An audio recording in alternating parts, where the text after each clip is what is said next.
For today's video mga katsararat, ay isi-share ko sa inyo kung ano yung mga ganap nung pagkadating namin dito sa USA.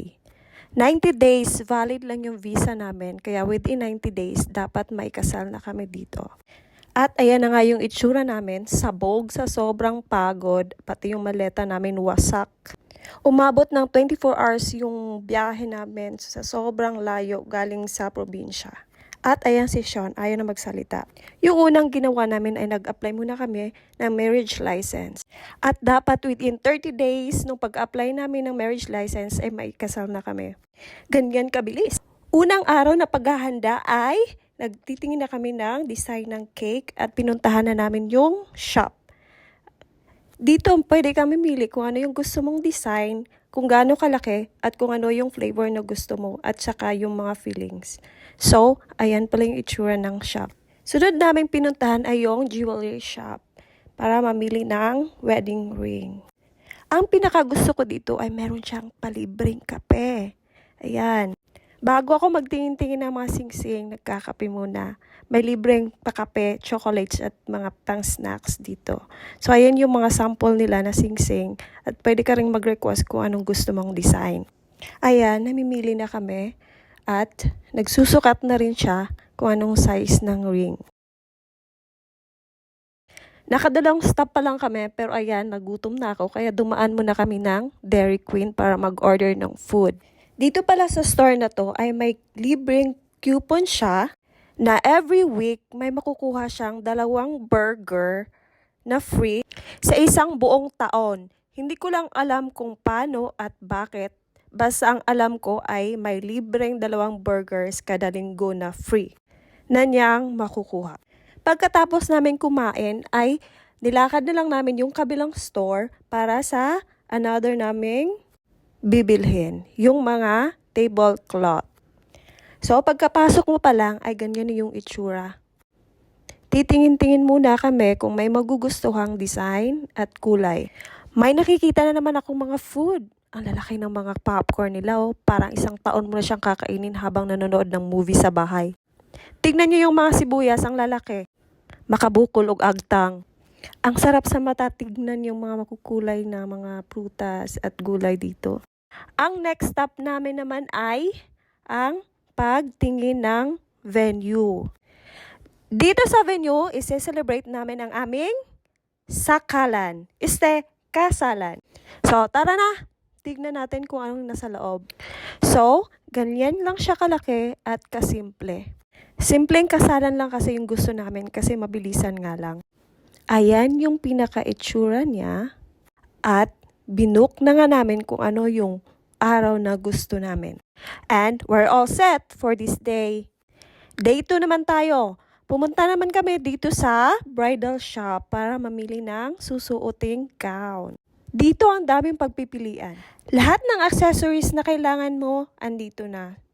Jewelries, bridal shoes at kung ano-ano pa. At ayan na nga yung gown na naibigan ko. Dito sa shop nila, kung may napili ka ng gown, so ayan yung ipapagawa sa'yo. Mag-ring ka lang ng bell, tas ayan na. For the go na ang bride. Lipat naman tayo sa kabilang store para tumingin ang aking flower bouquet. Dito naman habang naglalakad, parang ikakasal ka na rin sa daming flowers na pagpipilian. Ayan, parang nasa Unitap lang no? So ayan, habang nag-iikot-ikot ka, ayan yung mga makikita mo. Pa-flowers. Punta naman tayo dito sa sandals at shoes para sa bride. Ayan, ang daming pagpipilian, ang gaganda. Ang next na gagawin ay gagawa kami ng DIY na wedding box na gagamitin namin sa araw ng kasal. Dito nila ilalagay yung mga cards, mga messages at kung mga ano-ano pa. Teamwork kami dito para makatipid. Siya yung engineer at ako naman yung designer. Chararat! So ayan, na-assemble na nga niya kaya pumunta na kami ng store para mamili ng mga i-design sa box. Ang napili naming kulay ay gold because old is gold. Ika nga. So ayan na nga yung mga pang-decor namin na gagamitin. Dito ang daming pagpipilian. Simulan na ang bakbakan. Let's do this! So isa-isa ko nang binabalot yung mga box na gagamitin. So ayan. At alam nyo ba na 2 araw ko tong natapos yung buong box? Kasi ang laki niya at ang hirap din niyang i-design. Itsura ko, dapat flexible tayo, pati paa kasama. Wala kasi ibang humahawa kaya ayan, paa. Sinimulan ko na yung pagdi-design. Ang dami ko pang paso bago natapos yan. Gamit ko kasi glue gun, ang init. So ayan na nga yung finished product. Kaya sisimulan na natin yung decoration. Siyempre wedding, kaya flowers yung ilalagay. Sunod naman ay yung mga name namin na ididikit sa box. So, isusulat ko lang siya, sariling sikap, at konting pa-color design. Kulay dilaw para bagay dun sa kulay gold na box.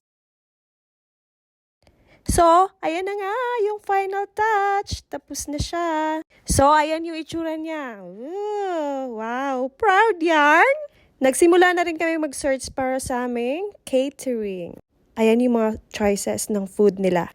At nagsimula na rin nagsidatingan yung iba pang mga item na in-order na lang namin sa Amazon kasi hindi namin makita sa store. Pinuntahan namin yung Party City. Dito sa store na to ay dito mo makikita lahat ng kailangan mo kung party yung pag-uusapan. Dito kasi kami naghahanap ng aming pang-decorate ng center table. At ayan na nga yung mga napili namin at ang ilalagay lang namin dyan ay mga chocolates. At ayun pa, ang daming gaganda. Dami rin pagpipilian. Ang cute, oh. Pero hindi kasama sa budget namin yan, kaya di na namin kinuha. So, ito na nga, magbabayad na kami ng pinambili namin. Lipat ulit tayo ng kabilang store. Yung store nila, magkalapit lang. Yung iba, magkapit-bahay lang. Kaya, ayan, pwede lang lakarin. Dito naman ay, bibilhin namin yung ilalagyan namin na chocolates. So, ayan yung mga chocolates. Ang sasarap at ang gaganda tignan. Ayan. Iba-ibang kulay. Parang may naalala ko dyan. Parang meron din yun sa Pinas, no? A night before our wedding. Sabi nila, ibibigay ko daw to. Para di daw ako takbuhan ni groom. Totoo ba yun? Anyways, today is the day. So, naghahanda na kami sa aming big event. Charing. Konting makeup para hindi halata yung lubak-lubak na mukha. End ko na yung chika kasi mag-walk in the air na ako. Bye! Salamat! Thanks for watching! Stay tuned for part 2.